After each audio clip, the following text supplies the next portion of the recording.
आर्यों में। जब हम बात करते हैं आर्य की और आर्य राष्ट्र की, तो उसके केंद्र में है आर्य परिवार। आर्य परिवार के बिना न आर्य बचेगा, न आर्य पीढ़ी बचेगी, न आर्य राष्ट्र बचेगा, न आगे कुछ बचेगा, न पीछे कुछ बचेगा।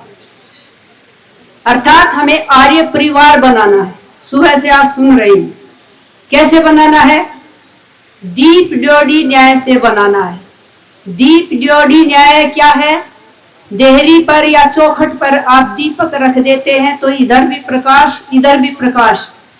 जैसे लोग पहले कहते थे, एक बालिका को पढ़ाओगे तो 2 परिवारों को संभालेगी, परिवार के कुल को भी संभालेगी, पिता के कुल को भी संभालेगी और पति के कुल को भी संभालेगी।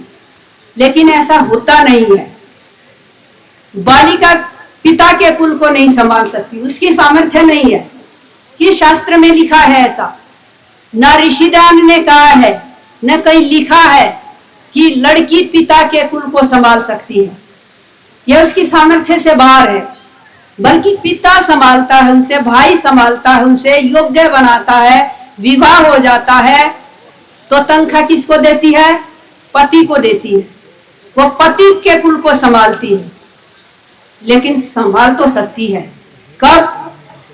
आर्य परिवार बना देने पर वो अपने को भी संभाल लेती है, आर्य को भी संभाल लेगी, आर्य पीढ़ी को भी संभाल लेगी, क्योंकि जो आर्य संतान होगी वही तो आर्य पीढ़ी होगी। अपने पिता के कुल को भी संभाल लेगी, पति के कुल को भी संभाल लेगी, फिर तो राष्ट्र को भी संभाल लेगी। ये है दीप देहरी न्याय का अर्थ। यहाँ तब संभाल सकती है वो। बिना आर्या के, बिना महिला के आर्य परिवार संभव ही नहीं है। अर्थात आर्य परिवार के लिए सबसे जरूरी है आर्या। और आर्या किससे बनेगी? आर्य विद्या से। इसलिए आर्य विद्या दिलानी होगी। केवल आर्य की पत्नी होने से वो आर्या नहीं है, आर्य की पुत्री होने से आर्या नहीं है, आर्य की बहन होने से आर्या नहीं है, आर्य की माता होने से वो आर्या नहीं है। कोई ये समझ ले मैं आर्य हूं तो पत्नी आर्य बन जाएगी, ऐसा नहीं होता। मेरी माँ आर्य बन जाएगी, ऐसा नहीं होता। बहन आर्य बन जाएगी, ऐसा नहीं होता। मैं आर्य हूं तो मेरी पुत्री आर्य बन जाएगी, ऐसा नहीं होता। आर्य बनाना पड़ता है। आर्य विद्या जीवन में भी आनी जरूरी है। अच्छा, ये भी ना समझ ले वो सत्र में बैठ गई तो वो आर्य बन जाएगी। जबरदस्ती सत्र में बिठा दिया, बैठ तो जाएगी लेकिन कान में रुई डालकर बैठ गई, नहीं बन पाएगी। जबरदस्ती आपने धमका के बिठा तो दिया लेकिन वो बनेगी नहीं। और बैठ गई वो, प्रसन्नता से भी बैठ गई, सत्र लगाने के बाद भी वो आर्या बन जाएगी, ये भी जरूरी नहीं है। क्योंकि सत्र कोई ऐसी जादू की पुड़िया नहीं है। हम उन्हें घोलकर पिलाते नहीं है। 20 घंटा पढ़ाते जरूर हैं लेकिन घोलकर पिलाते नहीं है। ये ठीक है, सत्र की विद्या सर्वोत्तम है, वेद विद्या है, सत्य विद्या है। जो प्रणाली अपनाई है विद्या देने की वो भी सर्वोत्तम है, इसमें भी कोई संदेह नहीं। लेकिन ये सत्र पारसमणि नहीं है। जिसको छूकर आर्य बन जाएगा या आर्या बन जाएगी, उसे संभालना पड़ेगा। इसके लिए 2 सभाएं बना दी हैं, संरक्षणी सभा और संवर्धनी सभा। अब उसका संरक्षण भी करना होगा। और ये संरक्षणी सभा, संवर्धनी सभा महिलाओं में भी काम कर रही है, पुरुषों में भी काम कर रही है। महिलाओं में इसे आर्य परिषद के नाम से जाना जाता है, जो प्रांत स्तर पर भी है, जनपद स्तर पर भी है और पदाधिकारी भी है यहाँ पर आर्य परिषद में। पुरुषों में भी संरक्षणी सभा, संवर्धनी सभा। घर में भी आप संरक्षण करोगे अपनी पत्नी का, अपनी बहन का, अपनी माता का, तब आर्य परिवार बनेगा। अर्थात सत्र के बाद उसे अधिवेशन में भी लाना होगा, कार्यशाला में भी लाना होता है आर्य परिवार बनाने के लिए। लेकिन आज ही शिकायत आई, पहले भी कई बार आ चुकी है, हमारे आर्यगण अपनी महिला को नहीं लाई। वे आना चाह रही थी, आना चाह रही थी, लाया नहीं गया। तो उनकी लिस्ट हमने ले ली है। पूछ लिया कौन वे महिलाएं थी। अब जो हमारे आर्यगण नहीं लेकर आए हैं उनके पास संगठन की ओर से कारण बताओ नोटिस भेजा जाएगा, आपको जवाब देना होगा। ये हम राष्ट्र की कल्पना कर रहे हैं, आर्य राष्ट्र की। अपनी पत्नी को नहीं ला सकते, कैसा पति जो अपनी पत्नी को आर्य नहीं बना सकता, कैसा भाई जो अपनी बहन को आर्य नहीं बना पाया, कैसा पुत्र जो अपनी माँ को आर्य नहीं बना पाया। और इसका उल्टा भी कर देते हैं, कैसी पत्नी जो पति को आर्य नहीं बना सकती, कैसी बहन जो अपने भाई को आर्य नहीं बना सकती, कैसी पुत्री जो अपने पिता को आर्य नहीं बना सकती। आर्य परिवार के लिए प्रत्येक को आर्य बनना होगा। और केवल इतना ही नहीं, जैसे भी हो, जबरदस्ती नहीं बन सकती, लेकिन हाथ जोड़कर भी बनाया जा सकता, उसका सम्मान करके बनाया जा सकता, उसे प्रसन्न रख के आर्य बनाना होगा। एक घटना सुना देती हूँ। अपना एक युवक आर्य बन गया। अब आर्य बनते ही पहला क्या विचार करता, पत्नी भी आर्य बने, पुत्र भी आर्य बने। अब उसने सोचा पत्नी को आर्य बनाना है, कहा कई बार, प्रयास किया, लेकिन पत्नी सत्र में बैठने को तैयार नहीं। अब उसने एक उपाय सोचा। उपाय क्या सोचा? 2 लाख रुपए अकाउंट में जमा करवा दिए पत्नी के। सत्र लगा और उसने कहा सत्र लग रहा, सत्र में बैठो। बैठ गई, प्रसन्न थी पत्नी, आर्या बन गई। ऐसे भी आर्या बनाई जाती है। और वो युवक यहाँ बैठा है इस समय, एक जनपद का अध्यक्ष भी है।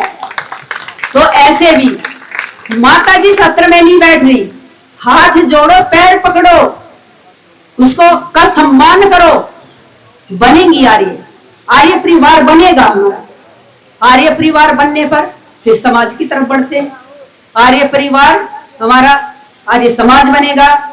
आर्य समाज बन सके, आर्य समाज भी बिना महिलाओं के संभव नहीं। बिना महिलाओं के आर्य समाज नहीं बनेगा। इसलिए आर्य समाज में महिलाओं की भागीदारी हो सके, उसकी भी व्यवस्था संगठन ने बना दी है और आज भी बनाई है। आर्य परिषद तो महिलाओं की काम कर ही रही है, समाज बन सके। अब समाज की पदाधिकारी भी बन सके महिलाएं, अर्थात महिला केंद्रित आर्य समाज, महिला प्रधान आर्य समाज। इसका भी अब संगठन ने इस पर भी कार्य करना है, अब बना दिया। पहले 3 पद होते थे, अध्यक्ष के, अध्यक्षा के, मंत्री के, मंत्राणी का और कोषाध्यक्ष। लेकिन एक उपप्रधाना महिलाओं के लिए रिजर्व हो गया, रिजर्व रहेगा। किसी समाज में अगर प्रधान पुरुष है तो उपप्रधाना महिला ही होगी, लेकिन इसका यह अर्थ नहीं कि वो उपप्रधाना ही बनेगी। योग्यता अगर उसकी प्रधाना की तो प्रधाना बनेगी, योग्यता अगर उसकी मंत्राणी की तो मंत्राणी बनेगी। अगर चारों पदों पर महिलाओं की योग्यता, महिला ही उस समाज को संचालित करेंगी। अच्छा, कर भी रही है, कर भी रही। आर्य समाज मॉडल टाउन करनाल या गुरुकुल भी चल रहा है, समाज भी महिला प्रधान है। वहां पर हमारी प्रधाना बैठी हुई है, डॉक्टर सुदेश जी कॉलेज में प्रोफेसर हैं, दीप शिखा जी मंत्राणी बैठी हुई है, हमारी उपप्रधाना भी है। यहाँ संगठन में आज शुरू किया विधिवत रूप से, लेकिन वहां पहले से उपप्रधाना कार्य कर रही है। वहां पर मंत्राणी, चारों पद महिलाओं के हैं, महिला ही संभालती हैं। कार्यकारिणी में भी महिलाएं हैं, कोई पुरुष नहीं है। अच्छा, पुरुष है, सॉरी, पुरुष भी है, लेकिन पदाधिकारी महिलाओं के पास। गुरुकुल की भी टीम महिलाओं की है, पूरी कार्यकारिणी महिलाओं की है। अर्थात गुरुकुल की भी और समाज की भी पदाधिकारी और कार्यकारिणी ज्यादातर महिलाओं की है। महिलाओं के हाथ में सत्ता है, वहां 14 महिलाओं की है, लेकिन कार्य हम पुरुषों से करवाते हैं, पुरुषों का सहयोग लेते हैं, क्योंकि सारा कार्य महिलाएं नहीं कर सकती। आर्य परिवार है अपना, और आर्य परिवार में पुरुषों को भी करना, महिलाओं को भी करना है। तो पुरुष हमारा पूरा सहयोग करते हैं। करनाल की पूरी टीम पुरुषों की, गुरुकुल का भी पूरा सहयोग कैसे निर्माण कार्य कहाँ करना है, क्या सामान लाना है, हम उनका पूरा सहयोग लेते हैं। लेकिन पदाधिकारी महिलाएं हैं, और जो महिलाएं पदाधिकारी हैं केवल रबर स्टैंप नहीं है, सामर्थ्य है उनकी, वे कार्य कर रही हैं। और समाजों में भी अगर हम बनाएंगे तो महिलाएं, मैं दावे के साथ कह सकती हूँ, पुरुषों से ज्यादा सिंसियर होती हैं अपने काम को लेकर, और वो सफल होंगी वहां पर। तो कम ना आका जाए महिलाओं को। महिलाएं भी आप जानते हैं देश चला रही हैं, तो समाज भी चला रही है। राष्ट्र भी बिना महिलाओं के नहीं चलेगा। राष्ट्र में भी महिलाओं की भागीदारी, तो अपनी आर्य महिलाएं परिवार का निर्माण करते, समाज बनाते हुए राष्ट्र भी बना ले जाएंगी। सीधी सी बात है, आर्य सुरक्षित है आर्य परिवार में। आर्य चल सकता है वेद के पथ पर जब आर्य परिवार है। आर्य की भी सुरक्षा, आर्य की भी सुरक्षा, आर्य पीढ़ी की भी सुरक्षा, आर्य राष्ट्र की भी सुरक्षा, सबकी सुरक्षा सबसे पहले आर्य परिवार, आर्य समाज, उसके बाद आता है आर्य राष्ट्र। तो इन्हीं शब्दों के साथ मैं अपनी वाणी को विराम देती हूँ। धन्यवाद।